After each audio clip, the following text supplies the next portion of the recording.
we're talking programmatic, we're talking automation and data, but there's a lot of humans that are responsible for doing this as well, right? Can you talk about how you select your teams and how you actually build your teams and that human element that's really important in programmatic?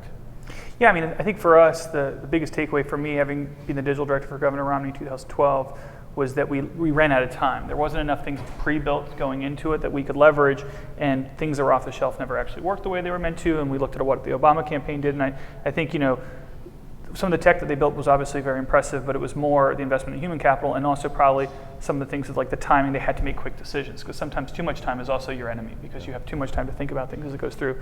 So we made a concerted effort. I mean, we pivoted as a company from being only 25 people after 2012 to we're up to 110 now, but our client services is only at 35. So like everything else is either operations or tech related. So it's engineering, front end, back end, and different components.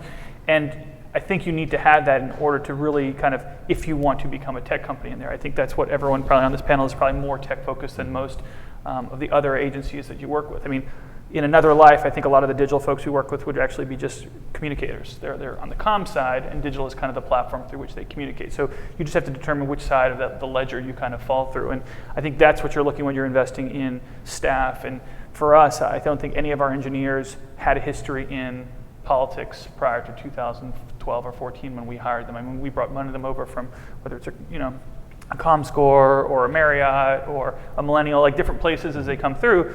The difference, I think the reason they come is that they get to grapple with problems that the entire country faces if you get to be on a presidential, and also the barriers were not so solid because you have to kind of talk at the speed at which politics moves is kind of the differential, right? Like you have to move quickly because you don't get 4 months to plan and you don't get this much time to onboard your data. You have to be able to move it agilely or you're just going to get left behind. And I think, in the Cruz campaign, we were changing universes like almost to the degree of like too little time as you went through, right? But I mean, that's just kind of the nature of the beast as you're constantly updating and moving through. And I think people are still learning that and working through that. And I think having the staff to be able to execute that is the differential between the various companies. DS Political, how does it select its humans?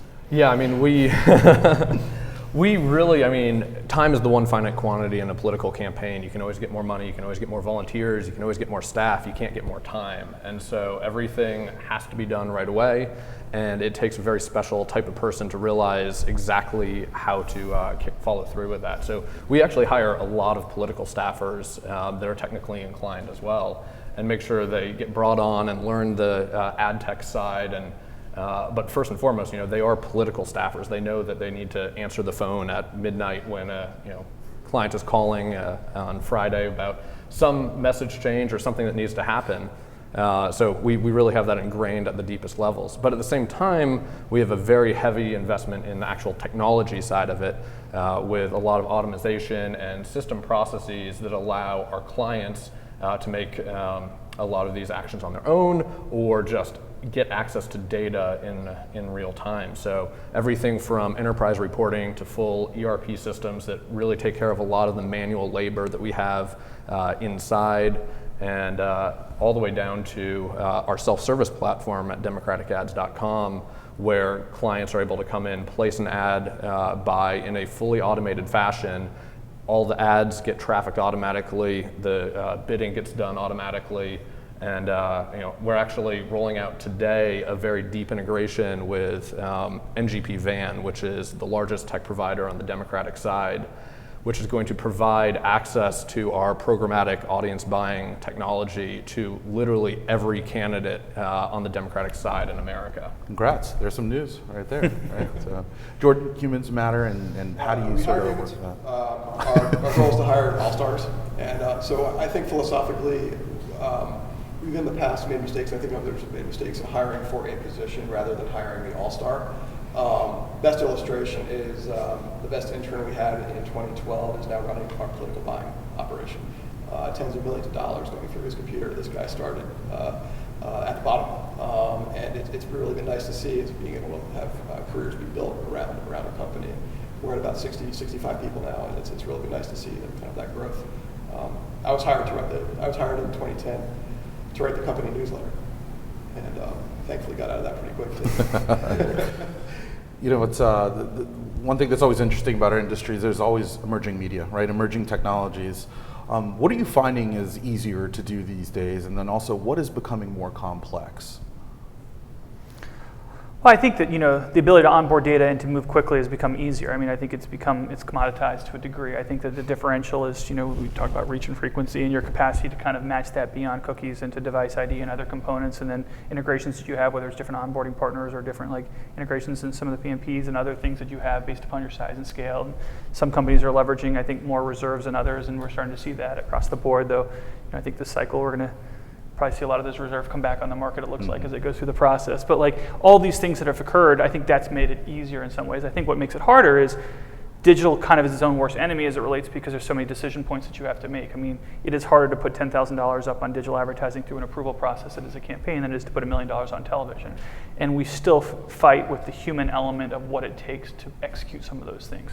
I do think they are getting better and they are improving as they go through, but again, using the article again for the Hillary campaign, I mean, if you structure your organization to allow it to make these decisions, you will have better decisions made. If you are more siloed by definition, you are kind of at the whim. Like we are finding, it is less about the candidates' buy-in than it is about the general consultants or the campaign managers and their willingness to kind of commit to that, because everything's great on paper 2 years out, but when you're 4 months out or you're 2 months out and the polls are getting tight and everyone's looking for it and super PACs are moving in and out and people are freaking out, that's the challenge. And I think that you have the conviction to stick with the plan that you think you need to execute in order to win, and then have partners in order to help you execute that is the biggest challenge. And I think we're still grappling with that component of it, of how does a client or a candidate work with its vendors and make sure that it's actually doing what it thinks it needs to do to win. Especially in an environment like this where it is so fluid through the process. Yeah. Mark, what are you using? I mean, clearly you just announced a tool that's going to make things easier, right, and less complex. But what are you finding is complex right now? Complex, really moving a lot of data around. We're in a world where we really do have the platinum level of data from the voter file and the models that are built on top of that. But we're working with files that have close to 100 billion data points in them, and we're moving these around with multiple vendors and making them actionable and targetable. And this is just size of data that traditional marketers do not have and do not face. And so we routinely are providing feedback to our fantastic partners on how they can work with us and really build processes around that will allow us to do the targeting that we need to do. But one thing that I think that we're really succeeding in right now is providing a lot of measurement capabilities in terms of measuring attitudinal shift and persuasion, and similar to brand lift studies, and independently verified results to show that this type of advertising really does work. We put that in the hands of our clients, who can then direct more of their media spend to effective digital campaigns. Jordan. Yeah, I mean, I agree with that. I think the most important thing is probably data liberation. So things we've been talking about, the data set is no longer native to the platform, and so it's been great for us as buyers. It makes things a little more complicated from the data vendor point of view. The rates at which data vendors are selling their data to people like us has really fallen, and there's a real premium on quality, and that's going to further make it difficult for kind of lower quality data vendors out there in the next cycle.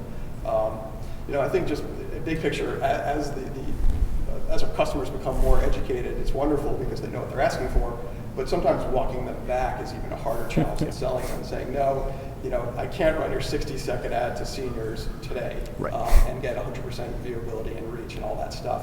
And walking back expectations and managing expectations, I think is a really important thing to add to the process, because the last thing anyone here in this room needs is clients who don't believe in digital.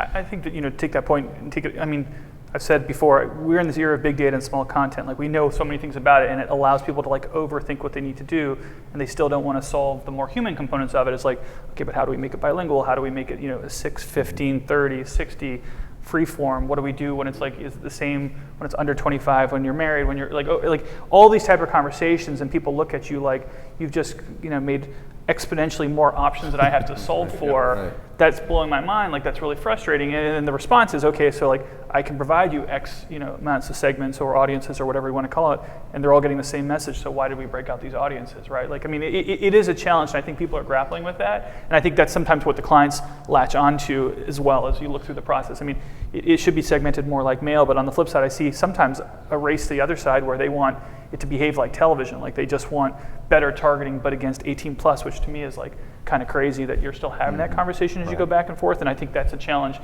I understand why that conversation comes up, but I think that is something that we have to kind of grapple with is, if it can't be perfect, then they're well, I want it to be really simple.